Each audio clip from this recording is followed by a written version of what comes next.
Bharatiya Janata party जिंदाबाद, Bharatiya Janata party जिंदाबाद, Bharatiya Janata party जिंदाबाद, भारतीय जनता पार्टी जिंदाबाद। तो ये लाइव तस्वीरें आपको वार्ड 17 से दिखा रहे हैं, जहां पर सुरेंद्र गर्ग के कार्यालय का उद्घाटन जो है किया जा रहा है। चुनावी कार्यालय के उद्घाटन के दौरान पूर्व सांसद संजय भाटिया और शहरी विधायक प्रमोद विजय, संजय अग्रवाल और जिला अध्यक्ष दुष्यंत भट्ट आप देख सकते हैं। यहां से सुरेंद्र गर्ग की धर्मपत्नी रजनी गर्ग चुनाव लड़ने जा रही है और बीजेपी ने रजनी गर्ग पर जो है भरोसा जताया है। और वार्ड 17 से आप लोगों को ये लाइव तस्वीरें दिखा रहे हैं और बीजेपी के तमाम नेता यहाँ पर पहुंचे हैं और संजय भाटिया ने खुद जो है भारत माता की जय के नारे लगवा कर उनसे सुरेंद्र गर्ग की धर्मपत्नी रजनी गर्ग के पक्ष में वोट डालने की अपील की है। आप लाइव तस्वीरें देखिए। और हमने इस शहर से ही कमाया और अब लौटाने का टाइम है। शहर से लेने का टाइम नहीं है, ये शहर को देने का टाइम है। जो कुछ लिया इसी शहर से लिया, और शहर को सेवा भाव से काम करेंगे, हर एक की चिंता करेंगे। सब अपने हैं, किसी ने वोट दिया है, किसी ने वोट नहीं दिया, इस बात का कोई मायने नहीं है। विधायक है तो शहर का विधायक है, सबका विधायक है। मन से काम करते हैं, ईमानदारी से काम करते हैं, लांछन नहीं लगने देंगे। पिछले चुनाव में भी, विधायक के चुनाव में कांग्रेस का मुद्दा नहीं था कोई सा भी क्या विधायक ने क्या गलत काम किया, एक भी बता देते, क्योंकि करेंगे नहीं। काम करेंगे, ठीक काम करेंगे, आपके बीच में रहेंगे, आपकी सेवा का काम करेंगे। इस बार आपके वार्ड से रंजी बहन को पार्टी ने टिकट दिया है और मेयर के चुनाव के लिए कोमल सैनी जी को चुनाव में उतारा है। मेरा आपसे आग्रह है, हाथ जोड़ के विनती है कि जिस तरह से पहले भी आपने बहुमत की सरकारें भारतीय जनता पार्टी की बनाई, इस बार ट्रिपल इंजन की सरकार बहुमत से कांग्रेस मुक्त निगम बना दो। हम आपकी सेवा में हर समय हाजिर रहेंगे। और बिटिया कोमल सैनी को भी पिछली बार आपने मेयर के चुनाव में अमनीत को और बिटिया को 75,000 वोट से जिताया था। और इस बार लक्ष्य हमारा है, जनता का मन बना हुआ है, जनता ने मन बना लिया हुआ है कि भारतीय जनता पार्टी को ही जिताना है। और हमारा टारगेट है कम से 1.5 लाख वोट के मार्जिन से कोमल बिटिया को जिताएंगे आप। और इस शहर को सुधारने में, इस क्षेत्र को सुधारने में जितना आप लोगों का साथ चाहिए, आप लोगों का आशीर्वाद चाहिए, तभी जाकर हम अपनी मंजिल को पा सकेंगे।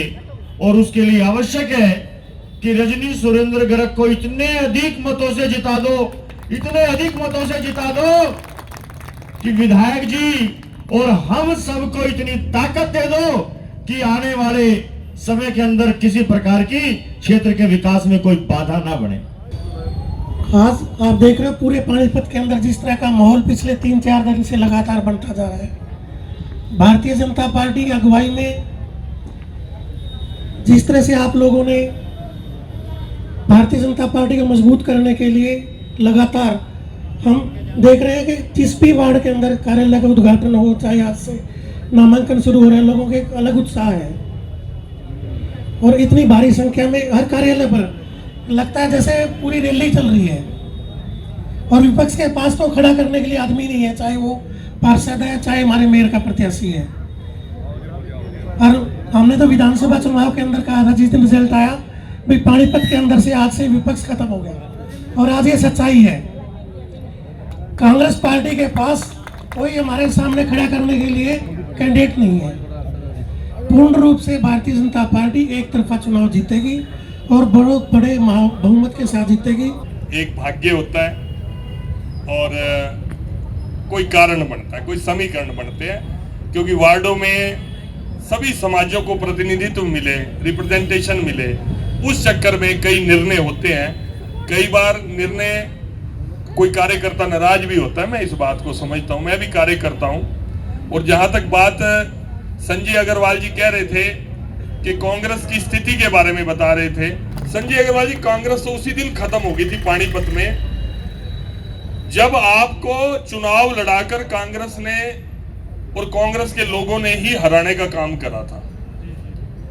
और दूसरी बात, अब आपका हक बनता था, इस बार के विधानसभा चुनाव में आपका हक मारा गया जब उनको लगा फिर वो सामने आके खड़े हो गए। कांग्रेस तो जो उनके कुलवंत मेरे भाई खड़े हैं इस बात को नोटिस करेंगे और बड़े जबरदस्त पॉलिटिकल विश्लेषक है। कांग्रेस तो उसी दिन अपनी नींव के अंदर उन्होंने पहले ही जड़ों में वो कर दिया था कि ये तो मट्ठा डाल दिया था। बिल्कुल सही, जय भगवान जी ने मेरे को करेक्ट कर दिया। तो उन्होंने उसी दिन खत्म कर लिया था कि जब ये धोखे की राजनीति करी थी। तो आज सुरेंद्र गर्ग बड़ा संघर्षशील साथी है। एक बात मैं कह सकता हूं, सुरेंद्र अच्छा इंसान है, मजबूत है। परिस्थितियां आदमी को कई बार अच्छा बुरा बनाती हैं, लेकिन मैं ये कहता हूं कि ये आदमी 36 बरादरी की इज्जत करने वाला आदमी है। लोग राजनीति को इतना हल्का बना दिया कि भाई हर बात को अपने फायदे के लिए किस जाति पे लेके जाना, नहीं लेके जाना, उनमें ज्यादा। हर जाति के अंदर अच्छे बुरे लोग हैं, हर जाति में भगवान का रूप भी है, ऐसे लोग भी, ऐसे अच्छे इंसान हैं। तो मैं एक प्रार्थना जरूर करूंगा सुरेंद्र भाई, आज आप शुरुआत करने जा रहे हो। एक आपको भारतीय जनता पार्टी ने और भारतीय जनता पार्टी के कार्यकर्ताओं ने आपके ऊपर विश्वास जताया है, हमारी बहन रजनी का पूरा साथ देके। अब ये ना हो कि इनने कहा भी रोटी भी तू पो, राजनीति भी तू कर। अब रोटी पोड़ का काम तने करना पड़ेगा, क्यों भाई?